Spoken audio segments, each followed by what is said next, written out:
everyone, we are back on YouTube. In this very special episode, I will finally get to sit down and talk to our very own Binibining Myrna Esguerra. Hi! Hi, Ate Nicole. Hello, Can I just say, Myrna. kinikilig talaga ako ngayon. Scripted po yun. Charot Never. lang. Yeah, pero parang little sister ko na si Myrna kasi before Binibining Pilipinas, ang dami na naming interactions together. May nag-trending pa na video kasi nakakatawa ka, girl. I remember nga. Kasi, kinamenda ko ni Ate Nicole during Miss Abra to. Ang ganda daw ng hair ko noon. Oo, very, yung Pang straight cream yun south. na oo. Talagang sabi ko, ay, tsaka mukha kang morenang Chi Filomeno nun. Oh. Binulong ko yun nun kay Sian. Sabi ko, itong girl na to, lakas na dati.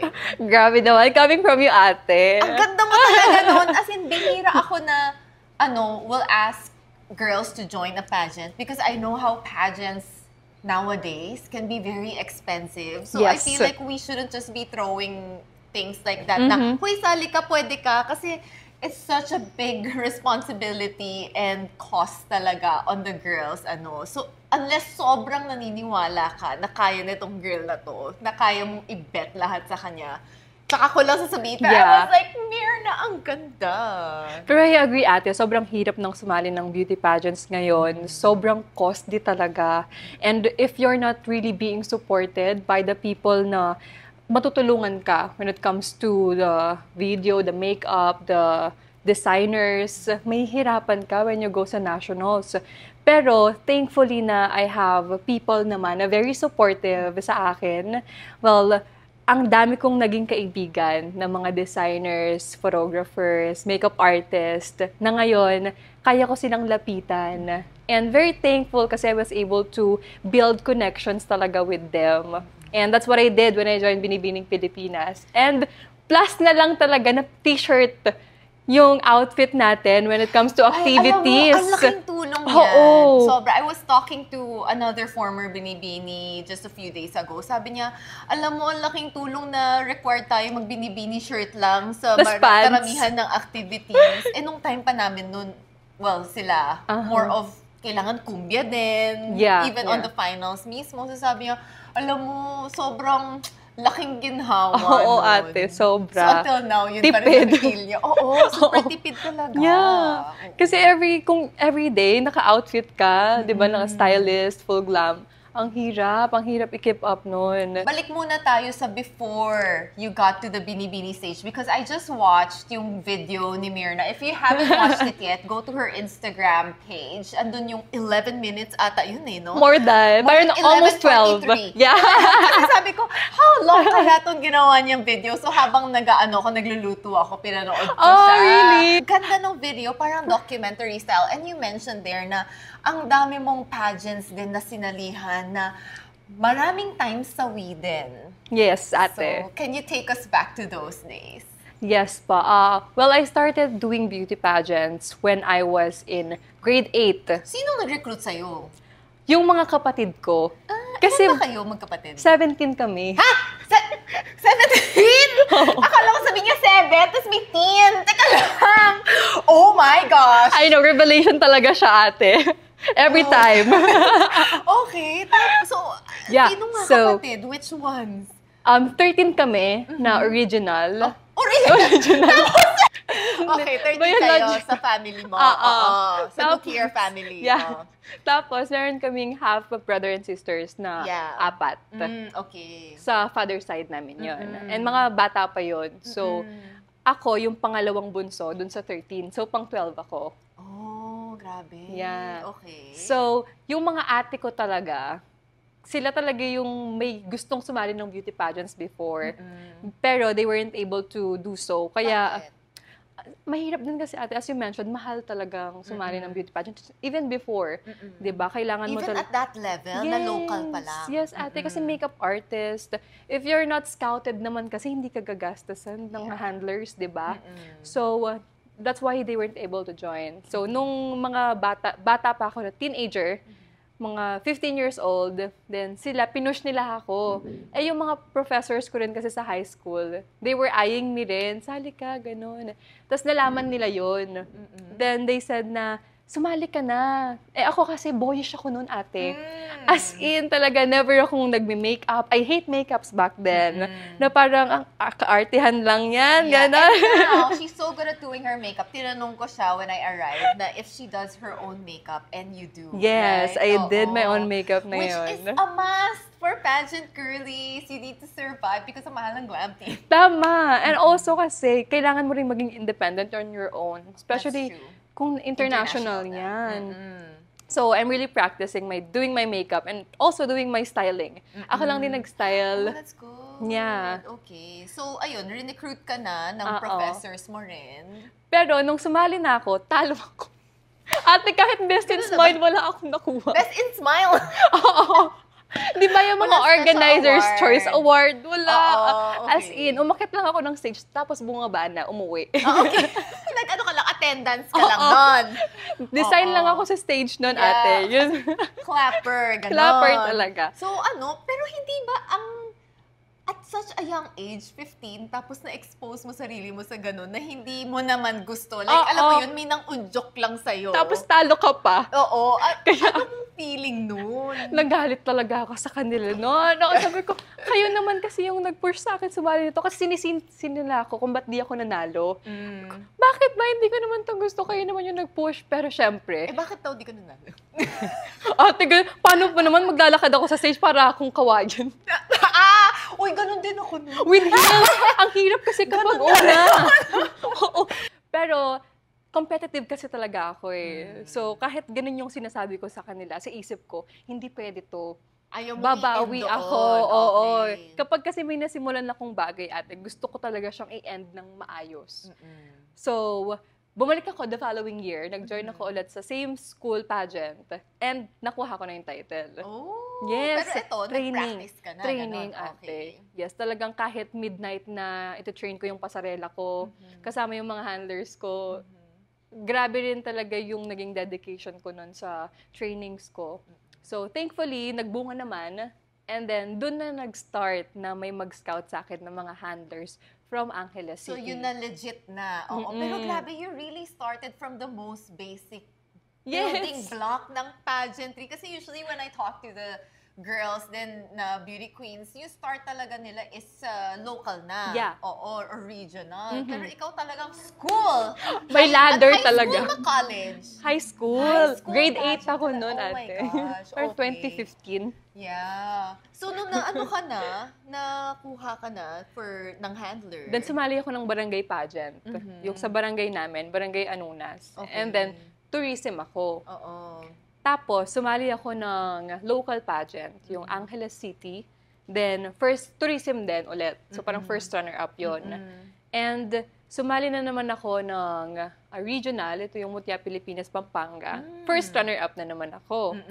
Tapos, sumali na naman ako ng regional pageant naman. First runner-up ulit. Then, sumali ako ng Miss Teen Philippines. Ito yung hindi ako nakapasok sa top 12. Okay. Yeah. Kapatch ko sila Ate Nicole Borromeo dito, sila Nikki Demura. Oh my Yes! God, the history. Oo, okay. ate, grabe yung batch namin in 2019. So, puksaan batch Puksaan. siya. Okay. Kaya after nung pageant na yun, na-heartbroken talaga ako. Tsaka coming from, first runner-up, Oo. maybe this time. Yeah, yun na, diba, pero biglang- maybe. Okay, Pero so biglang naghalit parang- ka ulit nun. Hindi naman. Oo, pero ano? napa-question lang ako is this really my purpose? Parang, is this really where I want to be? Is this what I really want? Kasi I tried multiple times. Diba? Pero I never get to what I wanted. Na parang yung title talaga. Yeah. So, I questioned God then in a way na, Lord, dito ba talaga ako? Dito mo ba talaga ako gusto? So, I stopped joining pageants noon kasi pandemic din nun eh. Oo. So, 2020 to 2022, hindi ako nag-join. So, bumalik ako. During those times na hindi ako nag-join, parang hinanap ko yung purpose ko, ate. I asked myself kung ano ba yung reason ko kung bakit ako sumasali ng pageant. Is it just because I have the qualities, kasi matangkad ako, kasi payat ako, kasi kaya kong lumaban on stage? But then I realized na that's not all about it. Pageant is not really about just because you can do it, gagawin mo. Dapat meron kang reason, meron kang puso, and you have strong purpose talaga kung bakit ka nagjo-join. So, yun yung ginawa ko, hinanap ko siya. And then, when I figured it out na I'm doing this for all the people who believed in me since day one, na hanggang ngayon, hindi sila nag-stop na suportahan ako and maniwala sa akin. And I go back to my story, to who I am as a person. Sino ba si Myrna? Si Myrna ba yung pageantera lang? Then, I realized na ang dami ko na palang pinagdaanan. Ang dami ko ng challenges na nalagpasan. Yung story ko na yon, it's strong enough to inspire people to keep going in life. Kahit anong pinagdadaanan mo, as long na merong naniniwala sa'yo, kahit isa lang yan, you should push through. So, bumalik ako doon kung sino ako, yung batang Myrna, na sobrang dami na rin pinagdaanan at a very young age. What would you say outside of pageantry was the biggest challenge that really molded who you have become today? It's really where I came from my family. Kasi 4 years old pa lang ako, nag-separate na si mama ko and papa ko.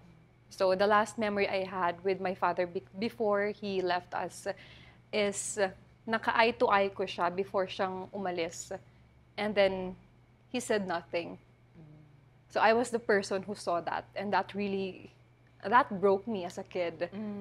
So from there, na-build na sa isip ko na kung yung papa ko nga hindi ako pinili, then paano yung ibang tao na pipiliin ako? So doon siya nag-root na dahil hindi ako pinili ng papa ko, hindi ko na ina-expect din na piliin ako sa beauty pageants, na manalo. So parang I just accepted it. But still, I tried. Kasi I want to prove to myself na pipiliin din ako. And then, gladly, before si papa ko mawala because of cancer, 2023, before ako mag-join ng... before po ako mag-join ng Binibini, yeah, we healed our traumas. So thankfully that happened. Yeah. But because of that, I was able to figure out and I was able to understand na life will really challenge you most of the time. Pero you just really need to know who you are and know your worth. Yeah. Na what happened to you doesn't really define who you are. It's what you chose to do after all those things will define you. Yeah, and you really worked hard for that. Yeah. Pero like in pageantry, I always believe that chances favor the prepared, diba? So you gotta really earn the crown. But I hope that outside of that, or whether or not you win, you realize na you don't have to earn anybody's love or acceptance. Diba? Kasi parang ang sakit ng rejection na yun. Yes. From the parents. And sometimes yung mga childhood traumas na yun, it's something that we don't realize we carry until it suddenly seeps in through our relationships. Tama. Diba? So, yun din yung one of the things that I learned in my 30s. So, I hope that you realize na you always go back to yourself. Kasi sometimes, alam mo yung overachieving, independent women, parang we can't help but keep being excellent at things to ensure our place in someone's life. Correct. So, pag dumating lang yung time na yun, as your ate, you're like, please remember that. You are so worthy, you are so amazing of like the love. Thank you, ate. Yes. And we should always give ourselves grace din. That's really important. After kong magpahinga sa pageantry, bumalik ako to join Mutyaring Angeles again. Kasi when I joined for the first time, yun yung first runner-up, yes. So bumalik ako ulit with high hopes. So this is what, 2023? 2022, yes. Then, nag-place ako as 4th runner-up. Yeah. Oh my. Yes, ate. Oh my. From first runner-up, right? Tapos biglang 4th runner-up. Yung feeling na yun, parang sinalpak ka pabalik sa lupa, di ba? Pero that's not the case, ate. Oh, talaga? Yeah, I was very optimistic na okay lang. Why? I don't know. Pero like, yung puso ko, ang saya niya. I don't know. Hindi ko talaga maintindihan kung bakit. Pero I was really Was it because happy. your journey was more, parang mas na-enjoy mo siya Yeah, with the probably. girls that time Yes. than your first time na you're intense? Ganun ba yun? Yeah, ate. Kasi I gained a lot of friendships then from that pageant. So, I was really happy. Yung mga ate ko noon, sila ang lungkot ng mga mukha nila. Pero ako, ba't kayo ganyan? It's okay. Yeah. I had so much fun. And then, ano yung pumasok sa isip mo if you ended up happy or despite the results? Ano yung may next step ba? Is that why na mas Yes, optimistic ka? may next. Okay, ano? Ako kasi lagi akong, what's next? Wala akong kaalam-alam sa mangyayaring next. Pero, in my mind, I need to better myself. I need to improve. I need to work on myself. And was it clear that time nung mga things na kailangan mong i-improve? Yes. Aware ako, ate. Especially with my communication skills back then. Kasi yun talaga yung struggle ko from the start. So when I accepted the fact na hindi talaga ako magaling sa communication, dun ako nag-push na maggawa ng, na mag-hosting sa mga events. Kahit nakakatakot. Kasi magkamali ka, di ba? Pero I pushed talaga. Kahit sobrang kinakabahan ako, I pushed myself. Kasi ito yung kailangan ko eh. I need to learn. Yeah. So, that happened. And then suddenly, my uncle from Abra called me. Sabi niya, may mangyayaring Miss Abra dito ngayon. Gusto mo bang sumali, i-represent yung Bitigan? So then, sabi ko, go! Kasi online school pa noon, online class kasi pandemic. So, ang smooth lang din ng naging journey ko sa Abra. But ito yung pinaka-challenging for me. Kasi first time kong mag-compete sa province na wala akong masyadong background. Yes. But then I really studied the culture and the language as well. So, kahit paano nakakaintindi ako ng Ilocano. And sobrang saya lang na kahit hindi ako lumaki sa Abra, the people of Abra accepted me wholly. And they really supported me with, lalo na financially. Alam mo ate kung gaano kahirap lumaban ng pageant without budget. Pero hindi ako nahirapan doon dahil sa kanila. Especially Vice Governor Joy Bernos, siya talaga yung tumulong sa akin. Ang sweet pa nila noon kasi during the coronation of Binibining Pilipinas, buong family ate nasa harap sila. Wow. Yeah. Pero hindi ko alam kung kakabahan ba ako o magiging masaya ako kasi kitang-kita nila ako. So, the pressure may lalo. Na, andun pa sila. So, kailangan ko lalong galingan kasi nanonood silang lahat. So, yeah, pero very grateful for everyone na sumuporta sa akin.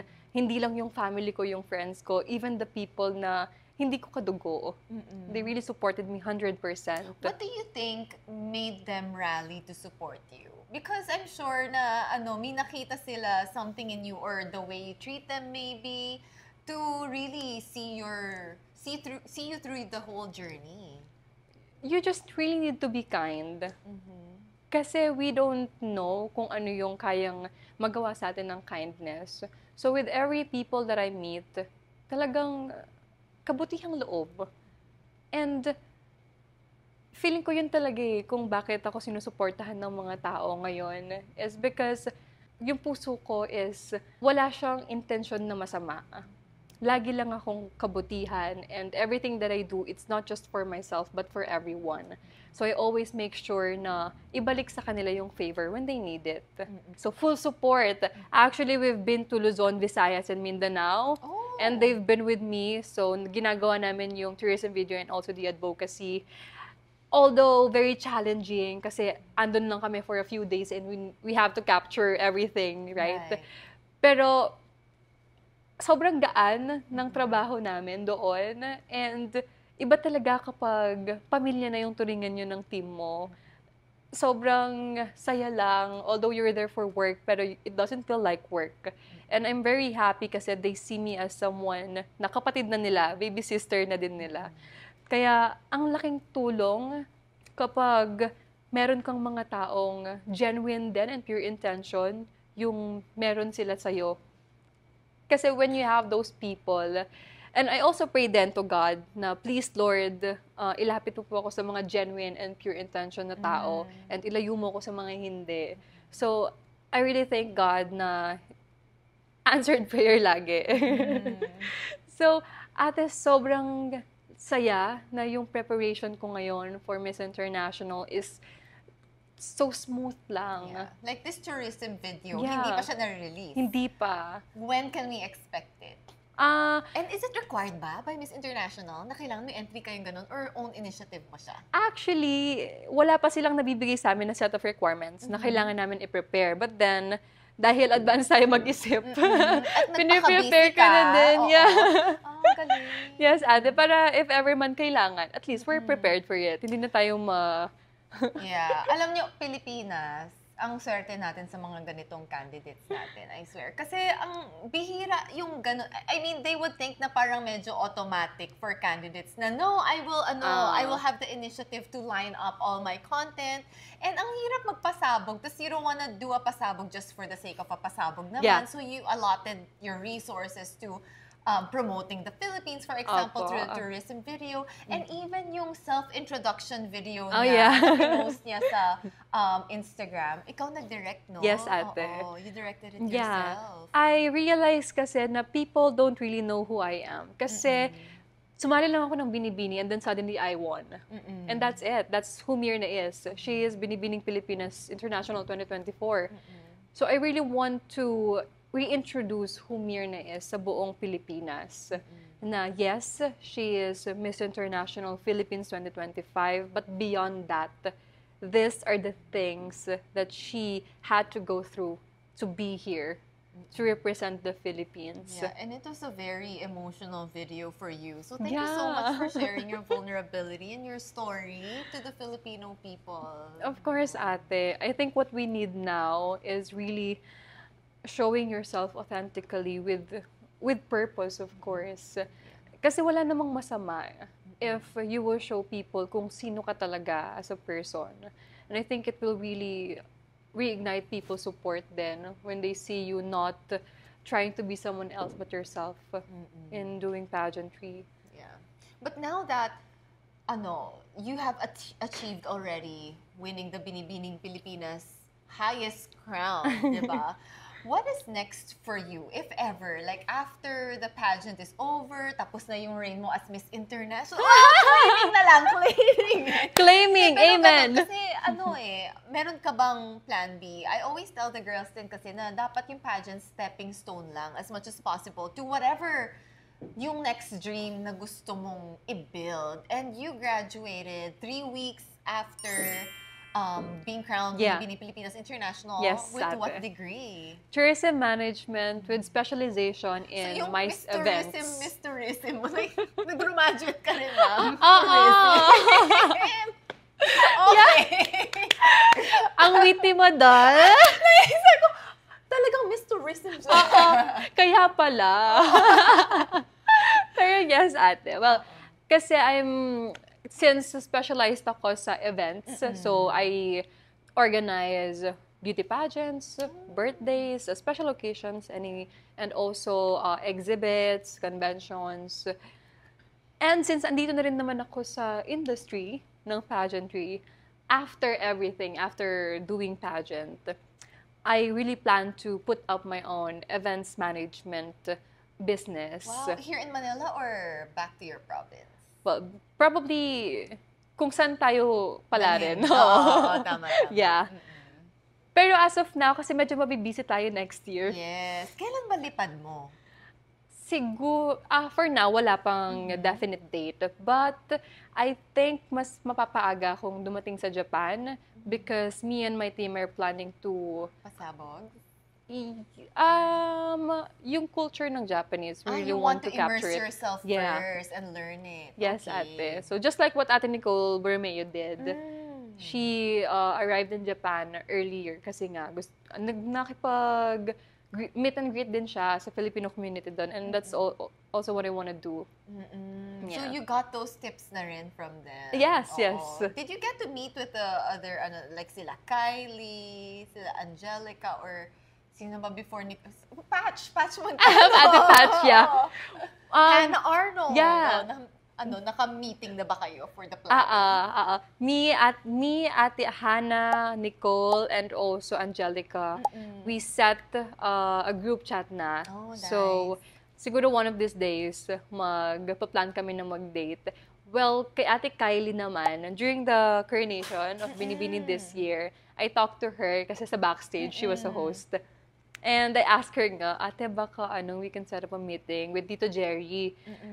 Sabi niya, sige lang, just message me. So probably I'll message her then. And Ate Bea naman, I talked to her na when we were in Sorsogon for the Sagala. So, ang daming advice na binigay sa akin ni Ate Bea. Nice. Yeah, ang dami kong natutunan. And sinasama ko na siya sa preparation ko, yung mga tips na binigay niya sa akin. Very mentor vibe din kasi si Sobra. Bea Rose. Yeah, it was so fun. Grabe yung trip namin. It was so fun because of her. With all the preparation that you are doing right now, ano yung feeling mong kulang pa na you wanna work on? Kailangan ko pang mag-aral ng Japanese. Okay. Ng Nihongo. Yeah. And also, yung mga outfits pa, kasi we're still waiting for Miss International list. Schedule. So we can really prepare kung ano yung susuotin on each activities. Nag-strategize ka na rin ba na, in a way, kung ano yung iibahin mo from the journeys ng previous queens natin? Kasi syempre, parang, sana ito yung ginawa ko. Mirna, baka pwede ito na lang yung gumawa nito. May ganun ba? Opo, ate. Actually, ngayon pa lang, parang nire-ready ko na yung sarili ko sa kung ano yung Mirna na ipapakita ko sa Miss International. And I noticed then that Japanese people really like very dalagang Pilipinas sa term natin. And that's what I want to show to them. Although my skin kasi, like other people are telling me na dapat maputi kasi that's what they like. Pero if I'm gonna whiten my skin, then that's not Mirna anymore. Yeah. So I think naman I don't really need to change who I am. I think that's baka we are mistaken din by the stereotype of Probably. Miss International because they crown Latinas. I mean, I think if you look, you like doll-like, whatever your skin color is, I doubt that they never crowned a dark-skinned, diba? They did. Miss Colombia. Yeah, so before. parang I don't think it's a skin issue and we might be imposing our own stereotype. Probably, diba? From those expectations. Yeah. So, I think what I really need to do now is to polish who Mirna is. When it comes to my, movements, ganon, very subtle lang. Bawal na tayong gumanito. Ganon na lang. Yeah, pero naka-plan na rin naman lahat. Parang we'll do everything and anything to get the 7th crown for the Philippines. Hopefully. Ayan na. Yeah. Pero in summary, how has your experience been with as a Binibining Pilipinas queen? Like, kasi ang haba ng reign mo, parang more than 1 year, di ba? 1.5. 1.5. So, dapat yung mga farewell walk nyo, actually, dapat despedida walk na siya kasi isa-send off ka, di ba? Yung ordering, hindi, Correct. tugma. Correct, ate. Pero iba ba sobra yung life mo ever since winning Binibining? Definitely, ate. My life changed in the most meaningful way when I won Binibining Pilipinas. Kasi dati, ini-imagine ko lang to lahat eh. Pero ngayon, it's more than the imagination pa pala. And I'm just really blessed, grateful, and every day I always try to live with an attitude of gratitude with everything that I have now. Kasi who would have thought that Mirna would be able to achieve all this? Kasi isa lang naman akong bata, musmusing bata before sa Barangay Anunas. And it was really amazing that this all happened in my life. Kaya sa buong reign ko, lahat ng naramdaman ko is puro gratefulness lang. Kay Lord and to everyone who's been there since day one. Ano sabi ng mga ate mo? They're very proud. Oo. Saya. Actually, ngayon pa lang, they're preparing their visas na to go to Japan. Ilan silang pupunta? Siguro mga 7. Wow! Yeah. Well, 8, audience including guys secured 10%. including my mom. 8, mga ganun wow. po. Saya. Yeah. Okay, so na-envision mo yung trip mo finally to Japan and what you're gonna do there. Ano yung gusto mo pang i-manifest sa finals? Kasi parang ikaw yung very visionary person na parang dapat may clear muna tayong pupuntahan bago nating i-journey to with all the life lessons that you have learned. Ano yung mga moment na gusto mong mangyari for you? Other than the crowning. I think to really achieve a life na with peace of mind, kailangan mong gawin lahat without regrets. Kasi ngayon pa lang, kung iniisip mo na baka mamaya masayang lang yung effort if you're going to push to do something, then later on you will regret it. Kasi bakit hindi mo ginawa? So right now, that's what I'm doing, especially with my preparations. Lahat ng kaya kong gawin, lahat ng under my control, ginagawa ko sila hanggat kaya ng power, hanggat kaya ng team. Kaya kung ano man mangyari sa Japan, I will still be grateful, and I will always be grateful kasi I know in my heart that I did everything to fight for the Philippines, no matter what happened. Myrna is really going all out for us. Pero yung direction pala this time, Myrna, of Miss International. Kasi noong una, very yung mga speech lang to soft questions. Pero last year, I think, medyo mas naging intense sila sa Q&A. Na parang medyo lumalapit kayo sa binibini levels of question and answer na. So, how are you preparing for that? Kasi nakita ko parang every urgent or pressing issue sa world, medyo tinakal nila. Yeah. Well, ate, for that, I have my team naman, Quick Thoughts, sila ate Michelle. So, they are training me for that. And like correct. Impromptu speaking, ganon. Yung... Yes, ate. Pero still relating to the Sustainable Development Goals. Kasi doon naman yung so until foundation. Now, yun pa rin yung theme niya. Yeah, that's the very foundation of Miss International still. So I think if you're very familiar naman with the 17 SDGs, yung hindi ka mahihirapan sa final Q&A. So ngayon pa lang, I'm doing my research sa Sustainable Development Goals. Oh, okay. Natanong kay Nicole Borromeo naman before. And I was like, sakto, kanina yan. What is next for us pageant fans that we can expect from you before we finally get to the stage of Miss International?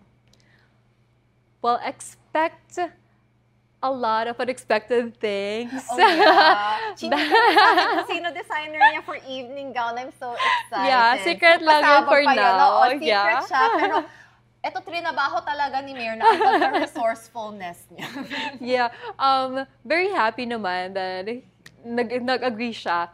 And also, me and my team would release a lot of videos then. Oh, that's nice. I'm really excited for everyone to see my advocacy video. And also the tourism video, ang dami naming pinrepare and also tinrabaho talaga ng buong team to achieve everything that you guys would see soon. So I'm really hoping that everyone would stay tuned to everything that's about to be released on our social media pages. All right, so let's all support Myrna. Follow her on Instagram. Yeah. It's bb.Myrna. Tama? Tama. Put it here. And Facebook, Myrna. Myrna Esguerra. And also, I'm starting my YouTube channel. Oh, yay! Yes. What are we gonna see on your YouTube? Well, all of the videos. Oh, okay. So I'm gonna post all of the videos there first before sa Facebook and Instagram. Okay, so we're gonna look you up on YouTube. And also, I would like to ask for a favor. Ay, ano yan? Yeah, because Miss International, well, for us to enter the top 20, we need to secure our spot first sa top 20 voting. So please, everyone, kindly download the Miss International app and go to the delegates and select for the Philippines. So it's kind of challenging. So it's open now. The voting is Not open yet. now. Not yet. Not yet. Probably around October or November. Okay. But the challenging part ate is monetary voting kasi siya. So it would really be challenging. Pero that's so one thing for us to enter the top 20 talaga. So if hindi natin yun magagawa, then may hirapan tayo. Kaya Pero ikaw naman kandidata namin. Pero sana. mag-e-effort din kami for every that. Filipino. So hopefully. Yeah, bayanihan na Yes. naman tayo. So thank you so much, Thank Myrna, you, for ate. sharing your stories with us and for your time also. We are so excited to support you on your journey. Talaga i-monitor namin. Dahil Kabado naman ako dahil pasabog na line up and na-appreciate namin. We love a working queen. So thank you so much, Myrna. Thank you, Ate Nicole. Thank you so much for this opportunity. Bye, guys!